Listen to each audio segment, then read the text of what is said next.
नमस्कार। कहानी कलर्स में आपका हार्दिक अभिनंदन है। संस्कृत साहित्य में कहा गया है कि गद्यम कविनाम निक्षम वदंती।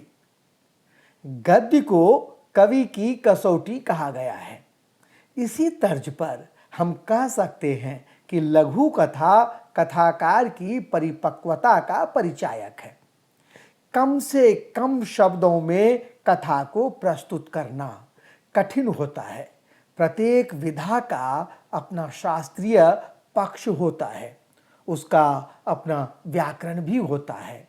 उसका निर्वाह करते हुए लीक को तोड़ना अर्थात फ्रेम को तोड़ना या विस्तार देना श्रेष्ठ सृजन है। यही श्रेष्ठ सृजन है, ऐसा मेरा मानना है। समकालीन लघु कथा सूक्ष्म से सूक्ष्म कथ्य की अभिव्यक्ति है। इसमें संक्षिप्त परंतु सहज कथ्य, शाब्दिक चयन, कुशलता, सुगठित प्रस्तुतिकरण, ये स्वाभाविक फैलाव और सटीक समापन इसकी सार्थकता सिद्ध करते हैं। यह गंभीर भूमिका विहीन कथा विधा अपने छोटे से फलक, कम शब्दों एवं सुदृढ़ शिल्प के साथ आम आदमी के मन की क्षणिक अनुभूति को सहज रूप में व्यक्त करती है। बहुमुखी प्रतिभा के धनी वरिष्ठ साहित्यकार अशोक लव जी के बारे में आज मैं बात करने जा रहा हूं। मेरे पास उनकी सद्यः प्रकाशित पुस्तक एकांतवास में जिंदगी, ये लघु कथा संग्रह है, मेरे हाथ में है। मैं इस पर बात करूंगा। इस पर बात करने से पहले मैं अशोक लव जी के बारे में बात करना चाहता हूं। बहुमुखी प्रतिभा के धनी अशोक लव का नाम हिंदी साहित्य के पाठकों के लिए कोई नया नहीं है। पिछले 50-55 वर्षों से साहित्य सृजन में निरत हैं। मंझोला कद, तांबई रंग और स्नेह मिश्रित आंखों की चमक उनके व्यक्तित्व को आकर्षक बनाती हैं। वे इतने सहज और सरल हैं कि पहली मुलाकात में ही उनसे सभी घुल मिल जाते हैं। ये जितने कुशल साहित्यकार और अध्यापक हैं, उतने ही मर्मस्पर्शी व्यक्तित्व के धनी हैं। अशोक लव की साहित्यिक शैक्षिक लगभग 150 पुस्तकें प्रकाशित हो चुकी हैं और 100 से अधिक पुस्तकों में उनकी रचनाएं संकलित हैं।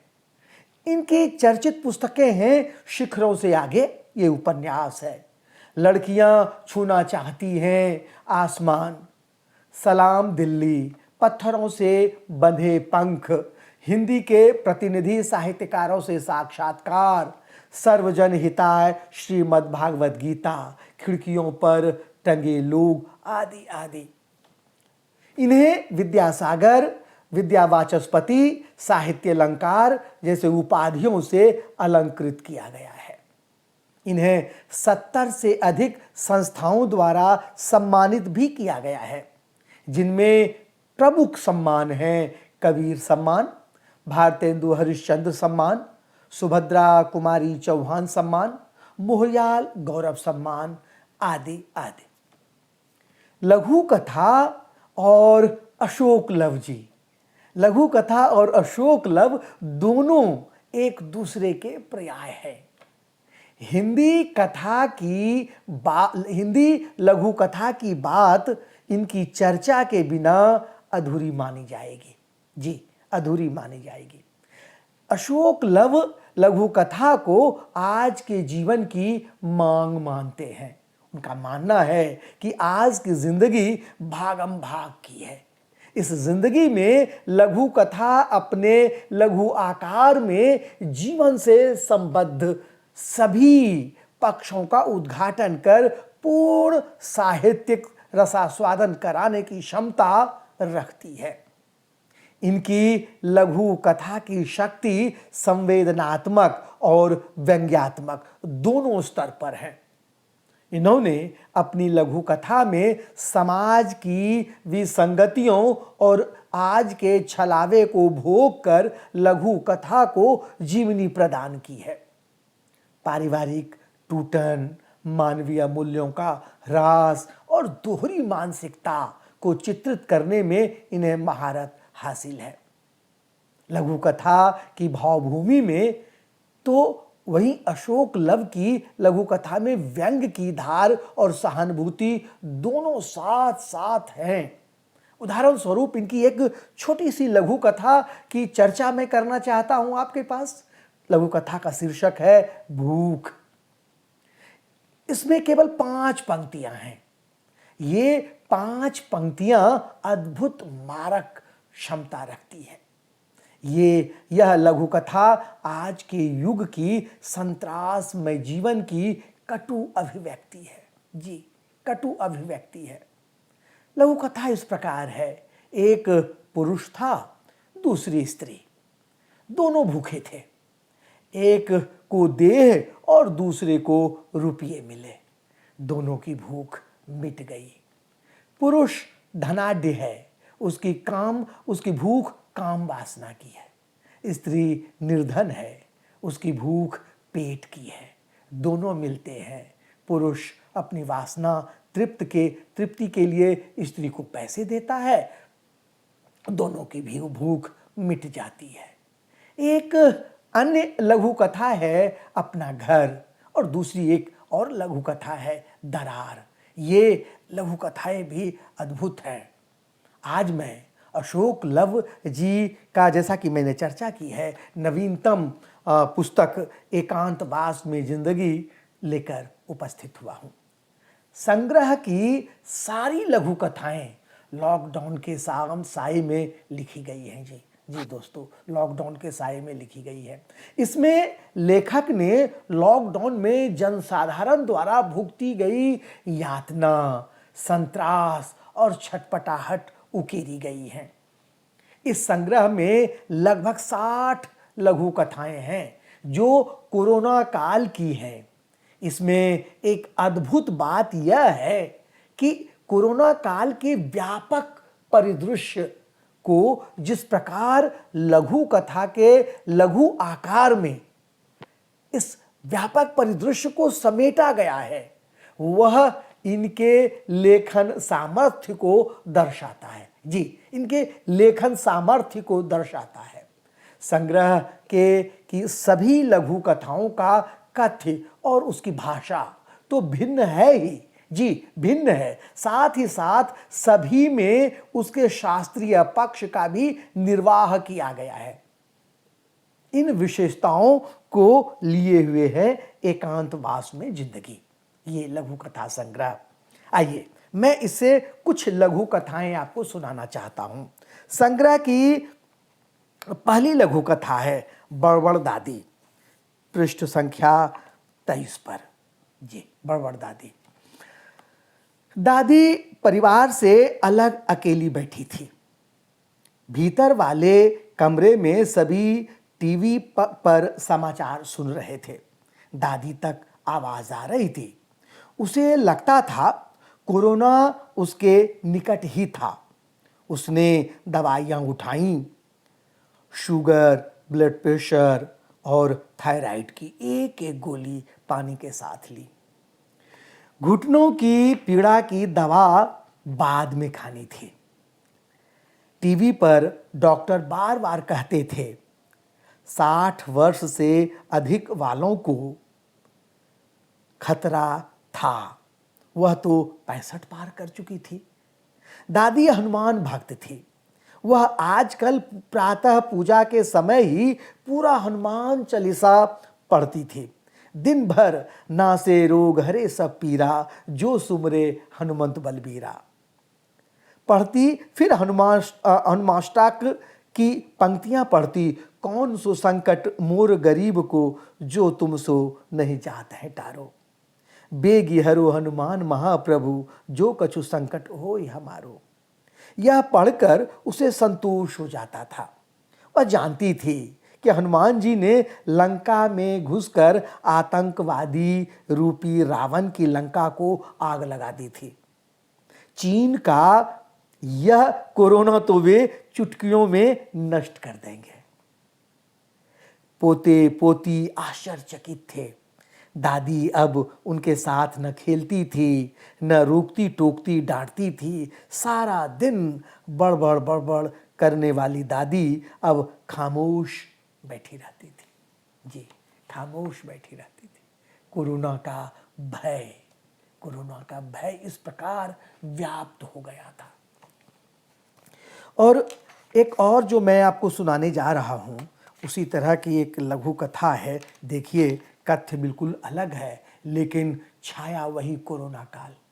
दूसरी लघु कथा जो मैं सुनाने जा रहा हूं, जिसका शीर्षक है धुलाई युद्ध। जी, प्रत्यूष 10 किलो सामान उठाकर हाँफते हाँफते फ्लैट तक पहुंचा। पत्नी टीवी पर रामायण देख रही थी। उसने जूते बाहर ही उतारे, बैग उठाकर रसोई में आया।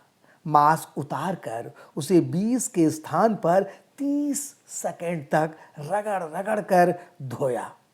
आरओ से पानी लिया, पीकर प्यास बुझाई। वह सब्जियां और फल धोने के युद्ध की तैयारी करने लगा। टीवी पर दिखाया गया था कि सब्जियों और फलों को गर्म पानी में थोड़ा सा सर्फ डालकर धोना चाहिए।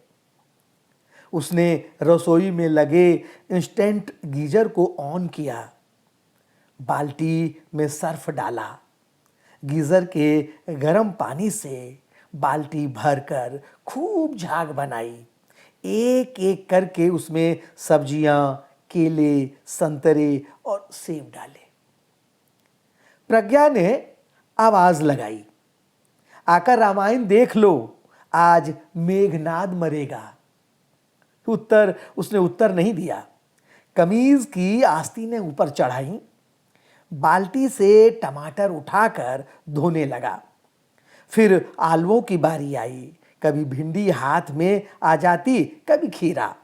वह तन्मय होकर सबको खूब रगड़ता जा रहा था। कोरोना जिस भी कोने में होगा मर जाएगा। कोरोना जिस कोने में होगा मर जाएगा। उसे लग रहा था वह राम था और कोरोना रूपी रावण के परिवार को रगड़ रगड़ कर मार रहा था। है ना मजेदार लघु कथा? किस प्रकार से कोरोना काल का जो एक भय समाया हुआ था प्रत्येक व्यक्ति के दिलो दिमाग पर। जी, प्रत्येक व्यक्ति के दिलो दिमाग पर। और इतना ही नहीं, लेखक की कामयाबी उसमें है कि मनुष्य तो भयभीत है ही, साथ में जानवर भी भयभीत है। एक मैं आपको लघु कथा सुनाने जा रहा हूं, मृत्यु का भय। देखिए, कुत्ते परेशान थे, बाजार बंद थे। अब उन्हें न कोई धमकाता था, न कोई मारने आता था, न कोई खाना खिलाने आता था। वे एक कोने में बैठे चिंता मग्न थे।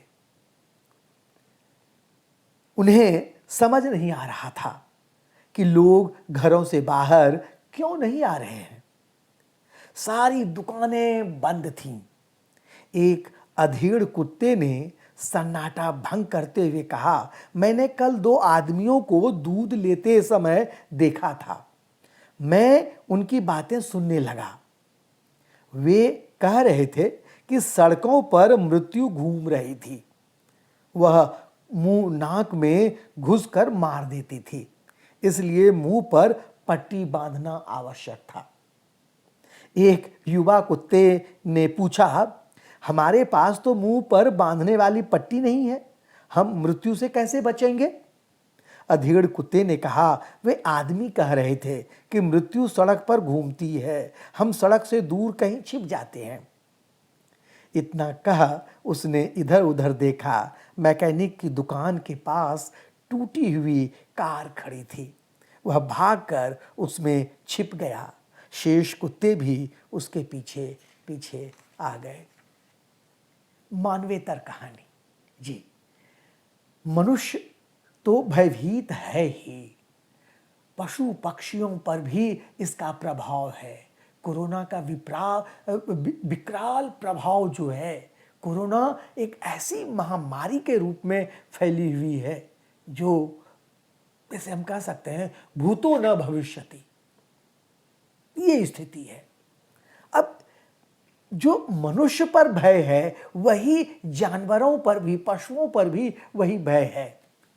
मैं आज यहीं अपनी वाणी को विराम देता हूँ। लघु कथा कैसी लगी, पुस्तक समीक्षा कैसी लगी, इनबॉक्स में लिखकर जरूर बताइएगा। बहुत बहुत धन्यवाद।